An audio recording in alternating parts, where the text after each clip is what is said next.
Ian, we have a Patreon. Patreon.com/CU podcast. You go, you apply money. You apply money? Liberally apply cash to the wound. Liberally apply money. And we do, I do writings. We do bonus podcast stuff. Yeah. You get the full video podcast. We do polls, hangouts. This week we'll be talking about my sticker album from my youth and my sister's charm collection that she sold on eBay and how it upset me when I went back and visited. That was a lot of the stuff we talked about this week. But that's all available. And you can vote on a poll topic. In second place, why do Pat and Ian talk about controversial topics? 28%. People don't like that one. Controversial. That'd be my solo podcast. Controversial with Pat Contry. There you go. Like Impulsive with Jake Paul or Logan Paul. And in first place, 72%. Games you enjoy watching other people play more than playing yourself. And that comes from Brandon Velasquez on Twitter, that suggestion. So I've never had a problem. I like watching people play games. Never had an issue with it. As long as the person playing the game is relatively decent at it or is like a friend. I've never understood, for instance, like the Let's Play stuff. Oh, okay. I should rephrase that. I understand it. It does not appeal to me. Watching pre-recorded videos. Yeah, like the pre-recorded Let's Play stuff. Doesn't. I'm in the same boat for the most part. And I think part of it is, as you said, because it's pre-recorded. It's not in the moment. You're not having a conversation with the person. It's not streaming. It's not interactive. Streaming. But also because I don't really know the person. Sure. Watching someone play video games, especially if you grew up playing video games, was just par for the course if you're hanging out with someone, because there's one TV, and as long as you're not friends with total fucking assholes, you're swapping off back and forth. You're hanging out, shooting the shit, watching controllers. the games. And it's, and it's fun to do. I remember lots of, great memories being in high school and stuff like that. Putting two heads together, essentially, you're playing through a game and you keep, banging up against the same point, and you and your friends figure it out, or your friend gets past the spot that you couldn't get past and you get past one that they couldn't get past. So I've never had the aversion to watching people play video games. I know there are people out there who cannot stand watching people play video games, and I understand that too. In terms of games that I like specifically really enjoy watching, though, and way more than playing, I kind of learned this through my relationship with Vani. Open world games, anything that is even remotely close to an open world game. I think I have more fun watching someone play it than I would playing it myself. And the number one game that I can think of is something like Zelda Breath of the Wild. I own Zelda Breath of the Wild. I don't think I've ever put it in my system. Oh no. I've never played it. However, I feel like I know that game intimately because I've watched Vani. Vani's played it for like 200 hours, right? No, she's got like close to 500 hours on that game. Okay. She's put a lot of time into that game.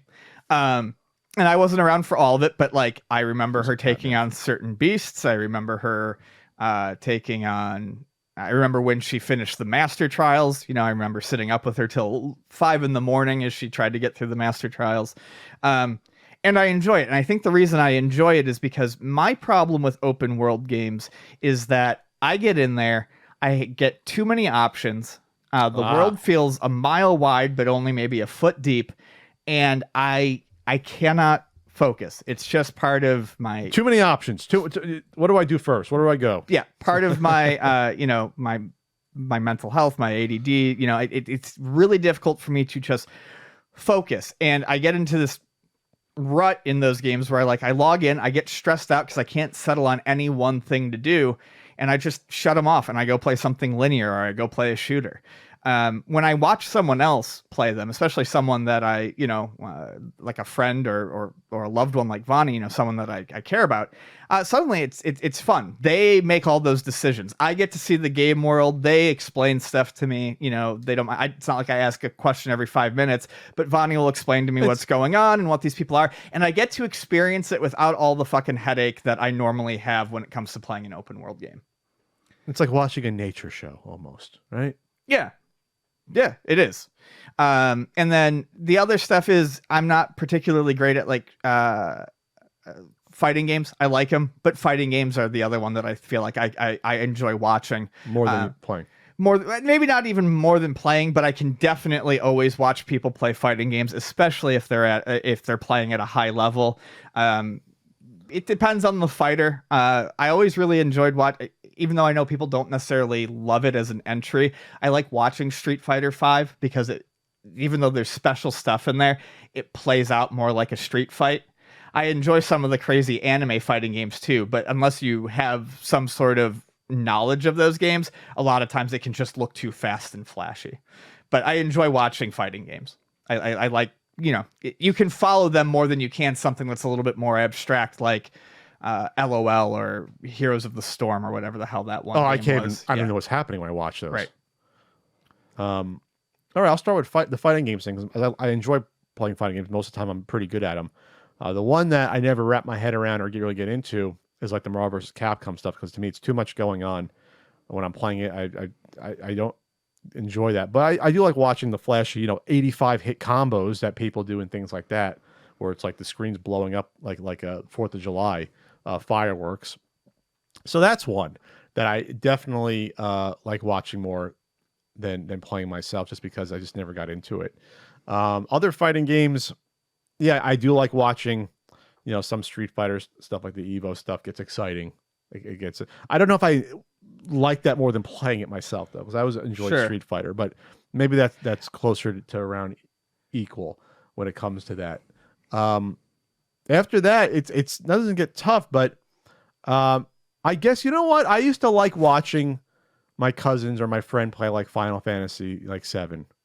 I used to get into that because maybe it's the same thing. Like I don't know what all the potions and but it's still a story playing out in front of me basically. So you get to absorb a little bit of the aesthetic. You hear the music, you see the graphics, you get an idea of what people are into, but you don't have to learn the ins and outs of everything. Yeah, that's probably one would be RPGs. The more I think about it, like I'd watch someone play an RPG, and it's just because that can be taxing, all the constant decision making. Yeah, it's not just like action where it's reaction. I got to think about, all right, I got to assign this buff to this character. I gotta do a potion here. I'm just like that. Unless you're really into the game, that's not interesting to play. Like you can't just jump in and do that unless you're like really into the game to begin with. And I guess that's RPGs. The more I think about it, that's probably the big one for me. Even though I can play some RPGs, if I watch someone else play them, you get the same experience almost watching someone play it anyway. Yeah, you're watching the story play out. It's slow enough that you can see everything that's happening. You can almost make decisions as they go and see what's happening because it's in a menu. You see the words, right? You say, "Oh, attack." Unless you're friends with a Kevin and they just mash the button through all the dialogue. I see. Well, Kevin wasn't sophisticated enough for RPGs, I think. No. Kevin used to always mash his way through the fucking text and then not know what to do and be like, so what do I do next? And I'm my God. It's like, well, go back and see. That was an instance of hating watching someone play video games. Because he'd watch me play and he'd be like, that looks like fun. I'm like, all right, here, you can borrow it. You play. Phone calls. What do I do next? Fucking read the goddamn story, you shitheel. See, that was your 90s Kevin. I had the 80s Kevin. Yeah. So the 80s to early 90s Kevin was just like cheating at Tecmo Bowl. My Kevin was 80s to 2000 until I finally was like, you know what, Kevin? No, we're good. Did you even contact him in 20 years? I haven't talked to Kevin since probably 2001. You think he knows about the podcast? I don't know. You talking about how bad he is at RPGs at Final Fantasy. Kevin, you never fucking read anything. Read, Kevin. Well, at least he didn't see your plays in Tecmo Bowl. That was bad. That was the relationship was never the same after that. Or cheating at a board game. You also cheated at a board game once. Oh no, you cheat at board games. No. You scum. No, we'll toss you in the well and throw rocks in afterwards. We're making sure you're never getting out. That's where Ian we agree. Ian will co-sponsor that bill in Congress. You cheat at a board game or fudge your rolls in Dungeons and Dragons. People fudge rolls. Fudge rolls. That doesn't sound good. But what do you mean? People say, "Oh, I really rolled a 6 instead of like an 8," or they'll say stuff like that. Really? I'm just saying, if you fudge your rolls in D&D, you're garbage. Is that a thing? I'm sure it is. People watch, right? Oh, I rolled a 4. Like Our group is very trustworthy. So like when we do play online, the DM knows that everyone loves rolling dice. That's half the fun of D&D. So like we just roll and tell what our number is. But like You can lie though. You're saying it's like Battleship. You could lie there, but It's like Battleship. You can, no one who's a fucking human being would ever lie about a fucking dice roll in a game of Dungeons and I Dragons. didn't think people would lie about playing board games ever until you're around enough snot-nosed kids. Well, I mean, people don't want their characters to die, but it's like it's part of the game. Part of the risk. Dealing with loss is part of Dungeons and Dragons. But don't lie about. Don't take extra money out of the bank in Monopoly. Like, what are you doing? Yeah. Like, what are you doing? Or I guess you can lie in a roll if you don't see it. In Monopoly, so I didn't land on your boardwalk. I went right to go. It's like, come on, get the fuck out. Get out. The integrity of the whole system shot. Get out. All right, back to the topic. Other games you enjoy watching people play more than by playing. How about I thought about this one because this is something I hate playing, but didn't mind watching if it was good. Like something like Guitar Hero. I didn't mind watching someone know how to play that. I really didn't. As much as I decry it for being an awful game genre, I didn't mind watching people do the guitar stuff. Watching people who are good at rhythm games is pretty awesome, actually. Because you get into it, you can see, he plays the song. I will say this though: once you go to Rock Band and hearing people awfully try to sing, then it falls apart. Because then it's like, well, the music stuff is fine, the instruments. But now when you hear people sing it, then it's like just bad karaoke. No, then it's because I've been to digital presses when the dark days of the digital press of their 2008, when it was huge, Rock Band and people wailing, doing the Rock Band stuff, and I'm like, oh my god, no. Turn it off. No. It's bad enough. No, with the Rock Band, it's fine because you just hear professional musicians and singers in the songs. And then when you go to the people singing by themselves, no, that's enough. That's enough. I'm done with it. Oh boy, yeah. Now I'm getting bad flashbacks. All right. I hope Digital Press is doing well. Love that shop.